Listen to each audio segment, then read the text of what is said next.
Good morning, Belfast. Hey, everybody. George Frangoulis, and welcome to another episode of our community TV show. I have a special guest with me today, another mover and shaker in the community, Mr. Charles Chaz Crane. Anything will do. Really? Thank you, George. Good morning. Good to see you, Good sir. to see you. All right. Live on television. I've got a face for radio. That's coincidental that you should mention that. Yeah. Because, Charlie, I hear you are a mover and shaker at the community radio station WBFY 100.9 FM. Alas, it's more like the ball was fumbled on the 10-yard line, and I picked it up, and I'm running with it right now. Well, I want to make sure you're running in the right direction. Thank you. We don't want Thank you you. going in the wrong direction and going in the... That's very true. And the Federal Communications Commission makes sure that we are going in the right direction. They good. tell us what the direction is, and we've got no choice but to run their plays by their playbook. All right. Well, Charlie's a great guy here, and he is the... Are you the station manager now, Charlie? No, I'm the president of the board. WBFY was founded December 2016 when the city knew Neil Harkness found out that the FCC was making these low power FM licenses available to cities. And he said, that'd be a great thing for Belfast to have. Sure. And low power means 100 watts or less. Okay. So we really we can get out to the outskirts of Searsport and Searsmont and the outskirts of Lincolnville, but we're pretty much the town of Belfast. Yep. So he said, if we can get enough citizens together to make a go of this thing, let's have a radio station for the town. And it could be a public forum, it can be a public voice.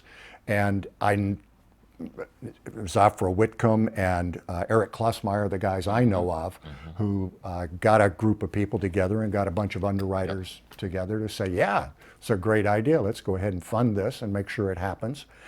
And Eric has recently gotten a promotion and moved to a new company, and he is working in India and Los Angeles and New York and rarely around Belfast. So he turned over the presidency to me, and I'm running the board. And the guy who's actually running the board with the controls on it is Vic Treadwell, who has been doing this from the very beginning, a terrific guy. And we finally managed to get him a little bit of budget so he doesn't have to put in 30 hours a week for free. He only puts in 15 hours a week for free, and we pay him for 15. Well, that's good. I think it is. I think it's the right thing to do. And Charlie, how much are you pulling in? I'm pulling in zero, but pulling in is the right idea because I should be out beating on doors and getting the underwriters to give us some donations. Okay. I did get us established as a 501c3, so everything we pull in is deductible. Although, it's still a donation because we can't actually make commercials. One of the things about this low power license is we are non-commercial, and we can't even hint that somebody could be making money we can't even hint that you go see the movie. We can't hint that you do your shopping over here or that somebody sells great cars. Value judgments. The FCC has this really narrow definition of what we're allowed to say and how we're allowed to say it so that we are non-commercial. Okay. And it's a tricky, fine line to have to walk here. Okay. And it's really disappointing that we can't be like commercial radio, because a lot of people would love to do commercial radio. It's kind of an upbeat thing for a disc jockey to be able to do, but we can't go there.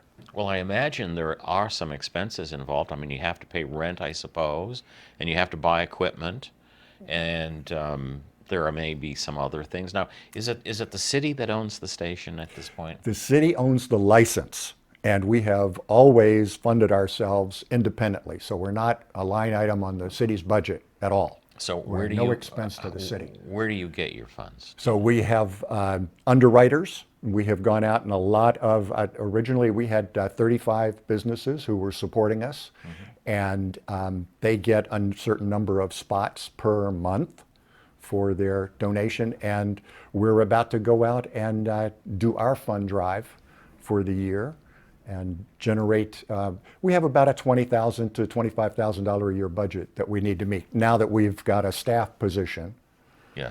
That's our major expense. So do you do on-air fundraising, like We are public going to radio, public avoid, TV? we really are not excited about doing on-air fundraising because at 100 watts, you don't know how many people are listening at any given time.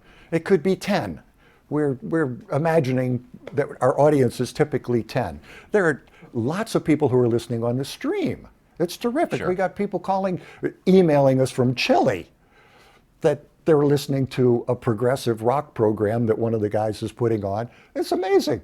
So the internet can get our coverage out there in ways that we can't even imagine in little old downtown Belfast. Is there anything like Nielsen ratings for your station? There would be.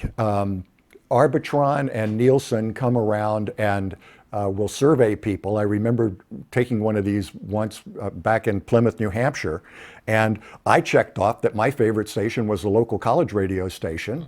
And that kind of thing, if you get 10 people in a little geographic area that will say that they're listening to WBFY 100.9, that can give you this amazing boost.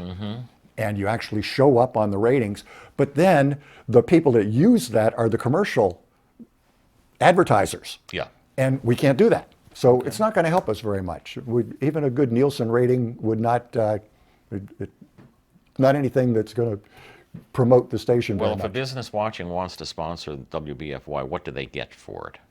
They get, we're grateful to Aubuchon Hardware for sponsoring WBFY, or I don't even know if we can say the word sponsoring, for their support For of their WBFY. support. Okay. And, you know, and thank you for hosting the farmers market on Friday. Okay. And things like that. So it's really just our gratitude. That's about all we can express.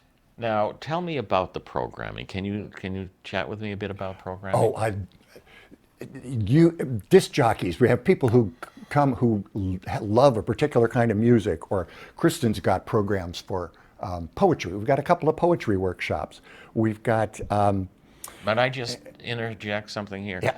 Kristen is Kristen Frangoulis. Yes, indeed. And on this show, she hosts Arts by the Bay. And she also hosts Poetry by the Bay on WBFY Exactly. on Sunday evenings. Yes. Okay. And Martha Lafarge does a Broadway Right. hour that is fantastic. And we've got a number of young people who are programming music that I find very interesting to listen to. Sometimes it sounds like grinding machinery with a little bit of melodic pattern going on in there. And it goes on for 2 or 3 minutes, and I'm wondering how this is considered art. But this is public radio, and you get to do what excites you. So we've got folks doing 2 hours of Grateful Dead shows. All sorts really? of, I'd like all to hear sorts that of, one. Yeah, that's. I can't give you the schedule, but that's. I think that was on late last night. Okay. So the programming is really as wide open as people would like to Okay. produce shows. Okay. Now, as I recall, I had a show for a while. You did indeed. Called The Farmstead Show, and came here. You know, I moved up in the world. You did. And I left WBFY and I came to Good Morning Belfast. Because you got a face for TV. Is that it? That's that beard and everything. You're a distinguished gentleman. You can be a pundit. A pundit? I don't know about that. Something like that. But I did enjoy doing my little show on the radio with the folks.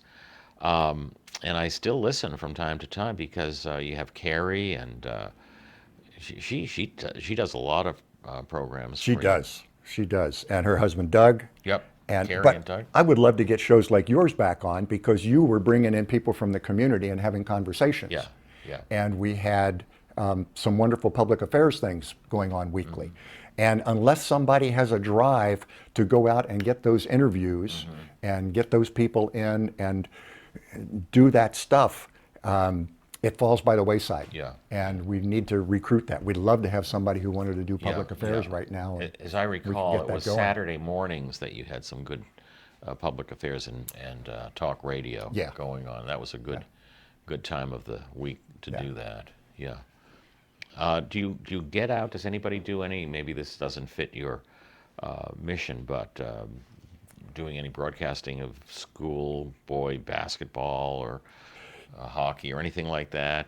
Jerry Murphy did a great job back during football season working with the coach at the high school. Oh, really? And the coach would come on and they do a half-hour show. He'll probably be starting up again in baseball season too, because that's Okay. a major passion. But it was terrific to hear that we had the entire football team would listen to that broadcast because the coach would tell him things, his analysis of the players and how they performed at the previous weekend's game. And the kids would be listening to hear what kind of feedback he was putting out to the public about their performance. Okay. It was terrific.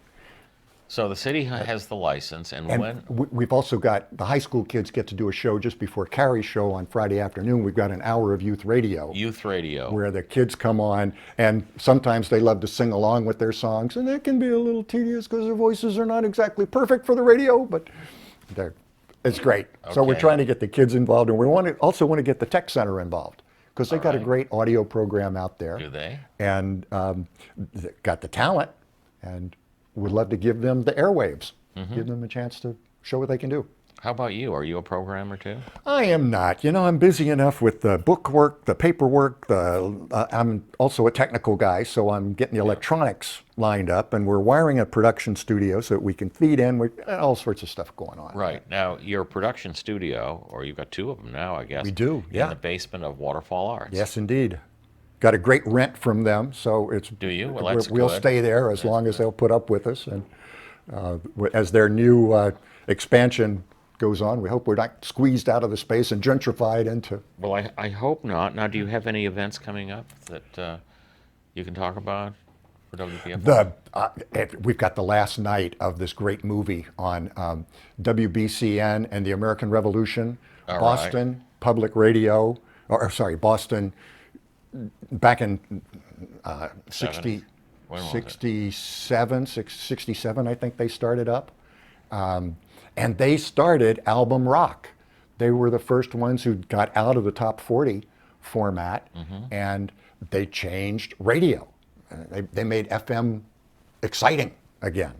And that's on at the theater. And the filmmaker, Bill Lichtenstein, has split the gate. 20% goes to WERU and 5% come to WBFY because he wants to support community radio. Okay. And that's the one thing that's going on right now. And we are doing live broadcasts. We will do candidates forums and things like that. All right. That's good. We had a great grant from the Maine Community Foundation to make sure that we can do live things. And we want to support Belfast Summer Nights as well. When we can, we will be taping those performances. And when the groups allow us to, we'll put that on our live and local segments. So this is music that was happening in Belfast, and we captured it live and local. All right. Well, that's great. WBFY. What do the call letters stand for? We broadcast for you. That's what I thought you were How going to say. about that? Somebody looked out there and they said, "We broadcast for you" is still available. So I thought I we are. invented the motto, "We broadcast for you." did you? I did. All right. I'm glad to meet the man. Well, not at all. Thank you. I'm still looking for my royalty check, but I will be happy to send you your distribution as soon as it comes in. Charlie, you're quite the guy, and I'm so glad that you're part of WBFY. When we first started, we needed somebody like you, and now we have somebody like you. In fact, we have you, which is even better. I thank you. It's fun to be a board member of something where I started out as the secretary there, and my minutes of the meeting were basically all of the action items that everybody had signed up to do. And by the next meeting, they'd done it. And I said, this is a great organization to work with. These are people who actually move and shake and get things done. It's exciting. Speaking of movers and shakers, you've been watching and listening to Charlie Crane. And if you want to know more about WBFY, want to be a programmer or a sponsor, contact Charlie. Thank you. How can they get in touch with you? Well, WBFYradio@gmail will get you there. And, All right. And you can look at our website too. Actually, WBFY.me will get you to our website. All right, good. Well, folks, thank you for watching. And Charlie, thank you for being my Thank guest. you, George. Good seeing you. Your check's in the mail.